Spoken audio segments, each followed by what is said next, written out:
Weartesters back again with another review. This is Duke 4005, and today I'm bringing you a shoe that I've really debated even doing a review on, but there are enough differences in the performance of the shoe so far that I've just got to do it. I've gotten a couple weeks in these. They're Under Armour Steph Curry 1, the low top. As you know, they came out a couple weeks ago. They sold out everywhere. I got lucky in the little Hibbett Sports that I went to in the small town that's close to where I live. Had a full size run after lunch that day, so I picked these up and a couple pairs for my friends. Needless to say, it was vastly different from playing in the mid-top, but there were some aspects that were exactly the same, so we'll go over those. It's summertime in Texas. Again, last time I came to you, we just got out of the rain. It just started warming up. You can hear these bugs behind me that sound like rattlesnakes. I'm not sure what they are, don't ask me, but I'm in the country. That's where I live, and that's what we put up with. So it's kind of scary, kind of frightening, not knowing what's out there, and makes playing outside ball rather interesting sometimes at night around here. So anyway, let's get into the shoe. Again, go over the materials, the fit, the cushioning. Those are the three main differences on some of these models so far. So let's get right into it and see what we got. Okay, like always, first things first, we'll get into the materials. Again, it's the same anafoam. You can see the labeling right here as what we had on most of the mid-top pairs, besides the MVP and I'm not sure what the white one was. I think it was Dub Nation. I know this is the same upper material that's on my Dark Matters. It's the same that was on the Aways and the what's the candy one? Sour Patch and the Sour Patch Kids. So we've got just the anafoam. It's foam backed. It forms to your foot rather quickly. It's not very breathable. I mean, it should be with all these ventilation holes. You would think it would breathe great. The 4 times I've played in these for 4 or 5 full court runs, hour and a half, 2 hours at a time, they've come away soaked. I mean, heavy. The liner right here is just dripping wet. The ventilation on these is not very good at all, which is kind of shocking because, like I said, all the ventilation holes in it, and it's kind of disappointing because this colorway just screams summertime. Whether you're wearing it casual or for ball out on the playgrounds and the parking lot and driveways, you know, shooting around, doing that kind of stuff, it screams summertime colorway. But for it to be so hot and get heavy, it's not an ideal low top for that. We got charged foam in the midsole for our cushioning, which the one main difference we'll get into the cushioning on in just a minute is the insole of the shoe. We've got the charged sole inlay though. We've got the fused toe bumper here for the toe drags. Little different touch here on the tongue. It's pretty nice on that part. So all in all, again, if you enjoy the anafoam of the mid-top, you'll enjoy the material of this. And going from materials to fit, the one major difference I noticed as soon as I put this shoe on, I wear a 10.5 in everything I wear. It doesn't matter, Kobe's, LeBron's, whatever, it's a 10.5, that's what I get, that's what I wear. This shoe was significantly tighter in this area right here on the midfoot up into the forefoot than what my Dark Matters were. That's a good thing because I thought the Dark Matter had a little bit too much foot movement when I was making cuts and jab steps and quick moves. These fit significantly tighter in this area right here. And at first I thought it was a bad thing. I tried to size up a half size to an 11, but it was just too long in the toes. So I stayed with my 10.5 and thought I'd ride it out. Luckily, the anafoam breaks in really quickly. I wore them casually out of the store for a couple of hours shopping with my family, and I will tell you, an hour and a half, 2 hours in a Bed Bath & Beyond will break these things in perfectly. So stay true to size, just fight through it, and they will fit perfect as soon as you get done. As far as the heel fit, most of the time with low tops you hear people complain about heel slip whenever they lace them up. And if you don't lace these tightly, you are going to get some heel slip in it. This heel cup does come up nicely over the heel into your Achilles to try to stop some of that. But if you don't lace it up tightly right here at the top, you are going to get some heel slip. It's not really an instability issue. It's more just an annoyance.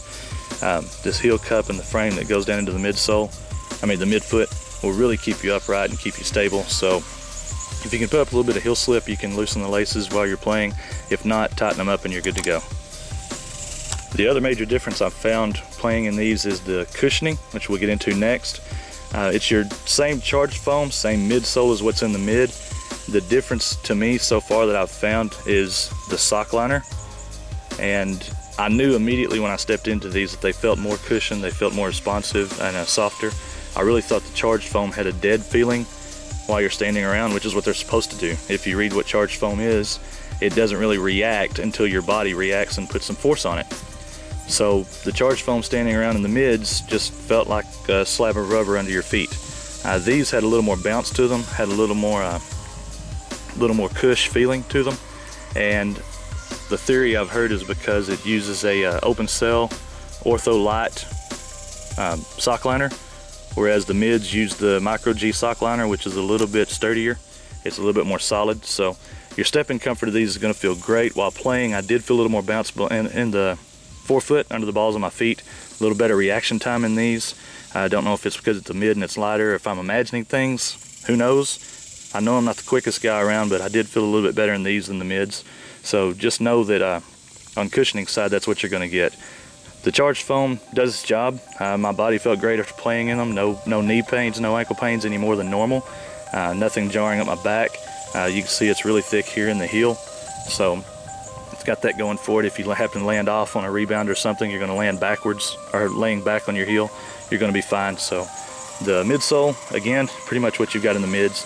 If you've got in the mids already, you'll know what you're going to get with these. So going from the midsole and the cushioning, we go to the bottom to the traction on the outsole. Again, it's the same as we saw in the clutch fit drive, same as we saw in the Curry mid. I won't get too far into this. The traction is multi-directional herringbone. It's semi-deep, so it should last for a little while outside, but it's really, really pliable. It does pick up dust really quickly, so if you've got dirty floors, you're going to be wiping constantly on these, or you're going to be sliding around. So if you got clean floors, there are no worries at all with this shoe. This traction will stick. It's just, I mean, I won't get too far into it again. Like I said, it's the same as the clutch fit drive, same as the Curry 1 mid. If you enjoyed those shoes, you'll enjoy these. Now we get into support and stability, which may sound funny to some people for a low top, but I think I've expressed before that low tops can be just as supportive and stable as a mid top. It doesn't matter when you land on that foot of somebody that's running at you on defense or on a rebound. You're going to roll your foot anyway regardless. So low tops, mid tops, right now it doesn't really matter. It's all what you feel comfortable in wearing. So the stability in this shoe is mainly from this heel cup, this counter exposed right here in the back, which I think looks really, really cool with his initials on it. It's just a nice little touch, a little bit of a luxurious touch on the back. This rolls into the midfoot, like I said earlier, and really keeps the heel stable, keeps it from rolling over. And you can see the midsole right here flares out into the outsole. That gives you a little wider heel for landing. That's any of those off-balance landings you might hit, coming down from jumpers, coming off cuts. That'll keep you upright on your heel and keep you stable. You do have an outrigger in the forefoot, and it's, again, the same as the one we had in the mid-top. As you can see right there, it sticks out pretty good, but it's farther back, which I think is great because not many people will roll from their toes in this area. They're gonna roll right here back towards the balls of the foot, towards the midfoot. So putting it back here and making it a little bit smaller than what you would normally get, it's a smoother transition. That just helps all over with the court feel and doesn't really make the shoe feel bulky at all. And looking under the midfoot of the shoe, you do have this hard TPU arch support right here. Keeps away that dreaded plantar fasciitis that we're also crazy about. If you've ever had it, you know what I'm talking about. It's about 6 weeks of pure hell. Hurts anytime you walk, and anything that prevents that, I'm all for it. Thumbs up, Under Armour. That's pretty much all for stability and support, except for just the lacing system and the fit. Really just pulls your foot down into the shoe and keeps you solid on the base. The fit, again, being a little bit tighter. I did feel some movement in the mid top on the dark matters whenever I would jab step or make cuts. Nothing like that in these. Again, stay true to size and you should have no problems at all with stability and support. And one area I don't give a rating to, but I do like to go over, is transition.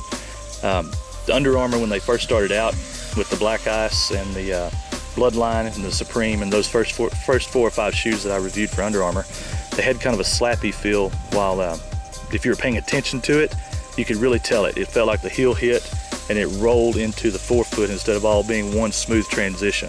Now, while you were playing and running, you didn't really feel that, but if you're just walking around, and you felt a noticeable slap. Playing ever since they came out with this outsole and the Micro G and the charged cushioning, I know the clutch fit drive didn't have charge, but it was the same outsole and pretty much the same midsole. That has went away. There's not that slappy feeling. The transition is super smooth in these, especially being a low top. It really has that running feel to it. And if you've got a pair of the Apollo runners, this shoe feels very, very similar to that. It's just a really smooth transition shoe built for speed. If you watch Curry, you know how he gets out and likes to pull up, and it's modeled directly for him. There's no reason it wouldn't be. It's his signature shoe. But if you have that kind of game, this shoe fits you perfectly. So that wraps up my time in the Curry 1 Low. I told you it was going to be short but sweet. I probably got a little more wordy than I should have, but I can't help it. I really, really love this shoe. For $110, it may seem kind of high price for a low top, but for the performance you get and the technology in this shoe, it really can't be beat. I've said it before, and I keep throwing this out there. Under Armour is making some great performance shoes. If you haven't tried them, check them out. I think the public's starting to notice, and all the Currys right now are selling out. I know every color of these, people have had problems getting them online, in store. Anywhere you look, they're going quickly. So I think the public's catching on. Maybe it's the hype. Maybe it's the MVP of the league. I'm sure that has 90% to do with it. But I like to hope at least a little bit more than 10% are realizing Under Armour is making some good performing shoes for a quality price. So again, if you get a chance, definitely strap a pair of these on. Grab them, put them on court, use them for what they're supposed to be used for. And next up, LeBron 12. I know it's late, but I waited till they went on sale drastically to get my pair because I really didn't like the 11s last year. So I'm going to get a LeBron 12 review up here pretty quick. Other than that, Weartesters, thanks again. Under Armour, thank you for putting out good product. Till next time, see ya.